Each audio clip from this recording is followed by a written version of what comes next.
Hello, everybody. It's Dave Neal, stand-up comic and host of Bachelor Nation News. We have a Gary Turner video for you.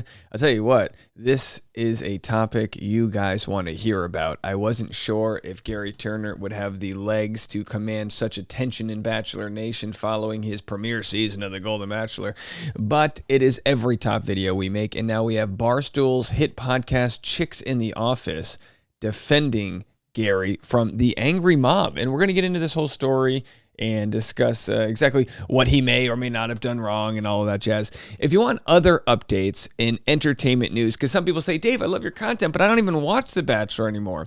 I've moved to twice daily episodes of Bachelor Rush Hour. Eventually, we'll just call it Rush Hour, because in the morning episodes, we're covering celebrity, entertainment, and pop culture news. And in the afternoon episodes, we're tying together all of the different things we worked on today.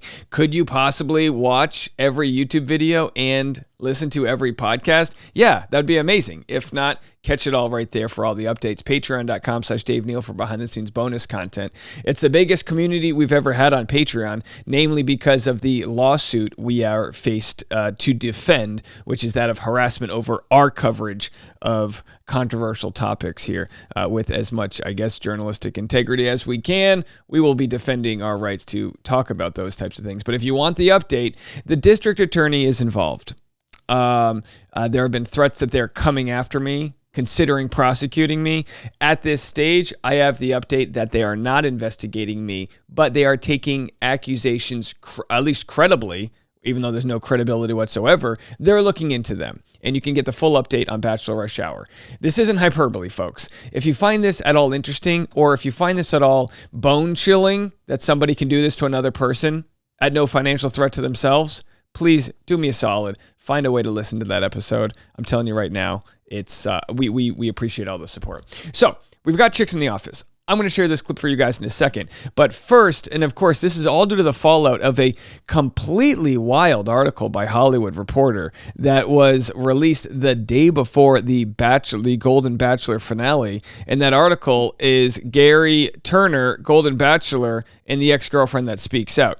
I went on Reality Steve's podcast yesterday for 90 whole minutes and talked about a ton of different topics. Here's a clip of myself, not defending Gary in the sense that he's a great guy, but just a chance to say, look, he's just like everybody else. He comes with his own set of flaws and circumstances, and due to the fallout of his conversations and promises with Leslie and Teresa and all that jazz, here are my thoughts. Gary has never probably watched the show, let alone been in the situation. So in the moment, he believes Leslie's the one. He's just on a one-track mind, because if Teresa didn't exist, maybe him and Leslie would have had a match. And then all of a sudden, after Leslie's date, he starts to warm up to Teresa, and he goes, "Oh man, I made a mistake." And then you see him break down because he realizes he led somebody on. But I'm hesitant to get mad at the person who's in an untenable situation. None of us have been in. We don't know how we would do.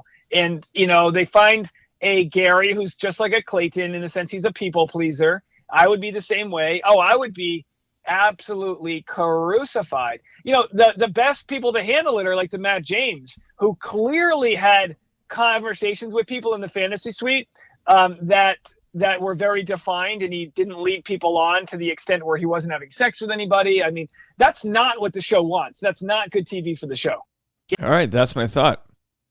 Gary has never probably watched the show, let alone been in the situation. So in the moment, he believes Leslie's the one. He's just on a one-track mind because... Okay, so there it is, folks. Yeah, that's my opinion, is that Gary had never been in this situation before, just like Clayton had never been, just like Katie Thurston had never been. Now, Matt James also had never been in that situation, but Matt James was aware, and maybe it's because he was already a content creator. Maybe it's because he was overly concerned about how he would come off as the first Black Bachelor. I'm not sure, but he was overly aware of how he could have been perceived in the fantasy suites, and he set up boundaries, and he lived by those, and he came off looking absolutely amazing on his season. Sadly, it was overshadowed by other drama. All right, let's go to Chicks in the Office and hear what they have to say about the internet's canceling of The Golden Bachelor. And by the way, I would fly to New York City tomorrow to do their podcast. So if anybody and everybody wants to reach out to them, to get the full extent of the Clayton paternity scandal, let them know. And by the way, even me saying this publicly means they're going to get a message from so-and-so saying she's going to threaten to sue them for defamation. At least they've got the backbone of Barstool, which has, a good legal team. But let them know I am knocking on their door to do their podcast if they'll have me. Let's have a listen. Gerry. They tried to take this man down at his final hours of reality TV. He, right around the time of the Golden Bachelor finale, which was Thursday night, like a couple days before, the Hollywood Reporter released this article about Gerry from a woman, anonymous, that he dated right after his wife passed. Scorned lover. They dated quickly after, like a month. Yeah. By the way, you could see that woman who goes by the name of Carolyn, you could see her as being the predator. She came after a guy who was wounded from the, recent and sudden death of his long-term wife. You could look at it that way, right? Changes the way you look at things. After. They dated for a couple years, and apparently, according to this article, this woman said that Gerry wasn't so nice. Yep. And now I just have to say, they will try to take down anybody these days. Yeah. They don't care if you're a 72-year-old man trying to find love on the Golden Bachelor. They will dig for those skeletons. Dig from what you did in those 72 years of life. Yep. And they will find something to bring you down. I know they were. Last night I saw Garen Flowers. You may remember him from Tayshia's season. From Claire Crowley's season. He didn't make it to Tayshia's. He was let go week 2 from Claire Crowley's season.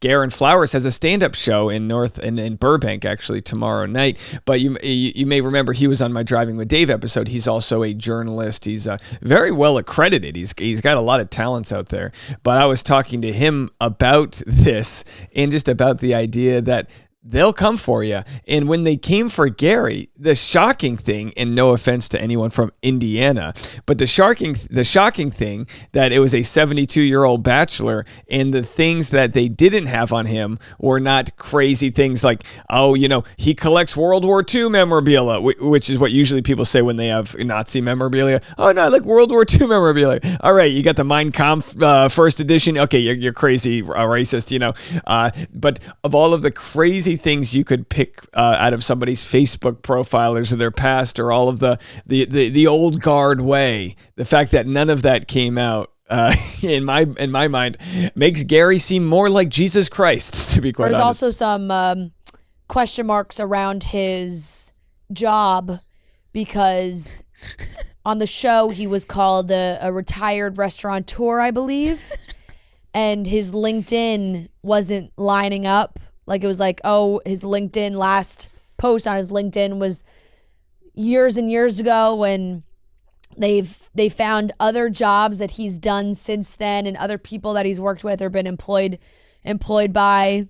And I'm reading this and I was just like, I mean, it's crazy to, they polished up his resume. They called him a restaurateur when he owned a burger joint. My first job was working at Newport Creamery, scooping ice cream. You know what I told the ladies I did? I called myself a frozen food connoisseur. You just do what you got to do, right, folks? Now, I mean, am I a YouTuber? No, I'm a video curator, Google engineer. We're expecting a 60 at that time, right? Like 60-plus-year-old guy to like be updating his LinkedIn all the time. Like, I don't know. It just felt like we were really reaching. We were reaching a little bit. And like, are we supposed to care about that? I understand. And look, I get it. This woman who dated Gerry clearly had a bad experience. She's jealous. She's watching him on TV. Yeah, it didn't. That's what it comes down to. It's jealousy. She was afraid she would look stupid in front of her friends at the shuffleboard. And it didn't go well. Gerry was clearly not the nicest guy in that relationship. Yeah. And that is her side, that's her side of the story. Gary's been asked about it a little bit. He's like, I'm not going to, I'm so happy in the present, not going to comment on my past behavior. Like, I don't. So he said he's not going to comment. But yeah, this is the reason why Carolyn came forward. She literally said that they were whispering about her. I'm waiting for the article to pull up. I don't know why the Hollywood Reporter's not working that well. Carolyn, meanwhile, hold on, let's go back to what we just had here. Carolyn, meanwhile, 1 second here, folks. Didn't want the years of her life as the Golden Bachelor's girlfriend to become national news fodder, but neither did she want to be the invisible woman whispered about in Davenport as the gullible gal Gerry duped and then dumped. Let me tell you something. Nobody was talking about Carolyn. Nobody cared about her. She literally didn't exist. This is called pride. This is called ego. She had to be the main character of a story that did not involve her. The hell out of here. I don't know.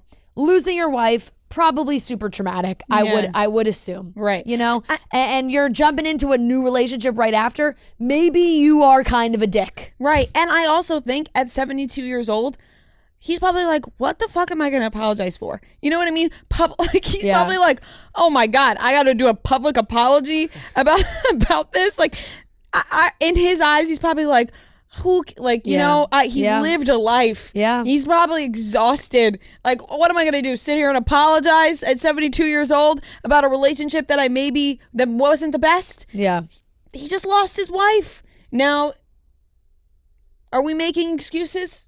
Maybe. We might be. Maybe. Yeah. But I think trying to take down this man for whatever reason. Look, this woman is valid For in her this, I was expecting to read something crazy. Yeah, of course, if Gerry did something that we felt like Gerry should be punished for, we would say it. Yeah. But reading this just sounds like he was kind of an asshole. It just sounds like he was like a little bit of an asshole after his wife died. Yeah. Maybe not a little bit, maybe a lot of bit of an asshole after his wife died. Yep. And he shouldn't have jumped into a relationship so soon. Yep. And he made some not so nice comments to the person he was dating. And maybe he didn't update his LinkedIn. Sue him. Yeah. But I think at 72 years old, and she wanted to share this story. You're probably going to find something where he was maybe a little bit of an asshole at some point in his 72-year-old life. I know. I agree. And that's what I'm saying. Like, what was the most interesting part of the Hollywood Reporter article is that they actually proved that Gerry's a good guy. Because outside of that one lady, all of the coworkers they interviewed said, yeah, we really liked him. He was good. So then when Gerry responds and goes, yeah, I worked as a mechanic. I wasn't doing it for the money. I was helping people at a men's mental health facility. In my eyes, it actually makes Gerry look better, not because it makes him a better person, but it just goes to show there was no fire behind all of the smoke. This woman, very valid in like being pissed off, right? Like, I can't. That feeling has got to suck when you know this guy did not treat you well and he is plastered all over television as this amazing man, and not his fault. Just this noble gentleman. He hasn't found love since his wife died, and he's looking for a relationship. When it sounds like Gerry may have been a little bit of a dog after his wife. Gerry was after his wife died. Like, Gerry is a dog. I mean, we saw it on the show. Gerry dated multiple people. I wouldn't call him a dog. You know, I've never been in this situation, but a lot of people commented in defense of Gerry and said, look, the fact that he moved on quickly showed that he was trying to fill a void that obviously his wife had left by her quick passing, but it doesn't make you a bad person. It might not have been the smartest decision, as Gerry has mentioned in other interviews. He went to grief counseling, but this was a lady he worked with, and all of a sudden, he wanted to fill that hole.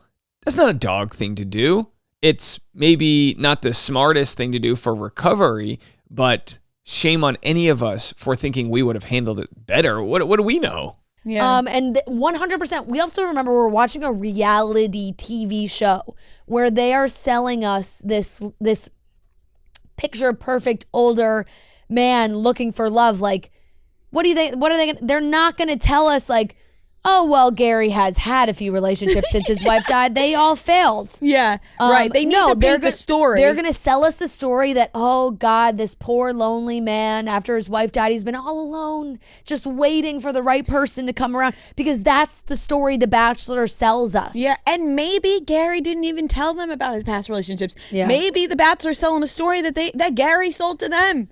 Maybe Gerry is a story seller. Yeah, it's... Now they have me. Now they have me. Well, questioning production, but only because I find this to be funny. It's like yeah. Of course, this woman if she really, had a traumatic experience with Gerry, I feel sorry for her, and that sucks that Gerry was an asshole to her, and I'm sorry to her. But there's just something I think we can all admit is a little bit funny about people trying to cancel this 72-year-old Golden Bachelor man that they have painted as this like sweet old man. Like there are tons of, celebrities and actors that are that age that, if they did something really bad, there's been plenty in Hollywood of older guys who have done some bad shit. Older people can be canceled. I want that to be, or whatever the word is. I think held accountable for their terrible. Yeah, I'll actually throw it back. Older people, yes, can be held accountable, but at the same time, it's part of that age-old question. Do we judge somebody based on today's, sort of moral standings when the times have rightfully shifted? So if you were, say, a president who was against gay marriage 20 years ago, do we judge them versus if you're against gay marriage now? No, you could, but it would be very different because public sentiment has moved along, and that's a good thing. Progress is a good thing. In Gerry's case, it's a sort of an individual issue where he's being judged on a specific issue, but I wanted to make that point that while I do understand the idea of like judging people for their past, we also have to grow and learn and move on and be better. So our present and our future is more important, where we're going versus where we came from. Terrible actions. Better way to word that. Yeah. It's just like the Golden Bachelor. Right. What are we doing? Good question. What are we doing? Well, there's your Golden Bachelor update. Barstool chicks in the office defending Gerry from the angry mob. We'll be back. I'm not sure what content we're going to have next. We might cover the live stream that is Greg Gillespie v. Jane Doe, which was recently made public, which is a case of an alleged coerced abortion. It's wild, folks. We might cover that next. We've got some other stories we might get into as well. This afternoon, I didn't tell you this already. This afternoon, we'll have our Bachelor in Paradise finale live stream, 7 p.m. East Coast pre-show, 11 p.m. East Coast after show. Do me a solid. Prove to me you want to be here and come hang out with us. I know it's a little late on the after show, but for the pre-show and for the after show, let's discuss tonight's wild finale of Bachelor in Paradise. We'll be back after this.